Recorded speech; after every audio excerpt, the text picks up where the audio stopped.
হয়তো তোমরা বিশ্বাস করতে পারবে না, কিন্তু আজ আমি তোমাদের সাথে এমন একটা বাস্তু টিপস শেয়ার করতে চলেছি। ওটা যদি তোমরা করতে পারো, যারা মনে করো বাড়িতে থেকে বিজনেস করছো, তোমরা কোনো প্রোডাক্ট রেখেছো এবং সেটা সেল করছো ইনস্টাগ্রামের মাধ্যমে, ফেসবুকের মাধ্যমে, বা তোমরা ইউটিউবের মাধ্যমে যদি তোমরা বেচছো মনে করো, তো তো বিশেষ করে যদি মহিলারা হয়ে থাকো, অনেকে কিন্তু ছোটখাটো বিজনেস তোমরা বাড়ি থেকে করছো, তো তোমাদের সেল কিন্তু অনেকাংশে বেড়ে যাবে যদি তোমরা এই ছোট্ট কাজটা করতে পারো। তো এর জন্য তোমাদের যেটা করতে হবে, তোমরা কি করবে, তোমাদের যে প্রোডাক্ট আছে যেগুলো তোমরা সেল করছো সেটা তোমরা উত্তর পশ্চিম দিকে রেখে দেবে, মানে নর্থ ওয়েস্ট ডাইরেকশনে।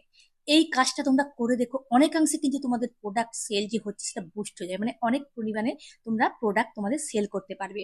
যে কোনো প্রোডাক্ট, তোমরা ইমিটেশন জুয়েলারি বেচছো, অথবা তোমরা মনে করো কুর্তি, তোমরা টপ শাড়ি যাই বেছো না কেন, সেই প্রোডাক্ট কিন্তু তোমাদের বেচা বেড়ে যাবে, মানে অনেক পরিমাণে তোমাদের সেল হওয়া বেড়ে যাবে। শুধু এই কাজটা তোমরা করে দেখো। তো এরকম সুন্দর সুন্দর রেমেডি তোমরা পেতে চাও, অবশ্যই আমাকে ফলো করে রাখতে ভুলো না। বেশি বেশি করে লাইক করো, কমেন্ট করো এবং শেয়ার করো, যাদের এই ধরনের রেমেডির প্রয়োজন তারা যেন হাতে পায়। হর হর মহাদেব।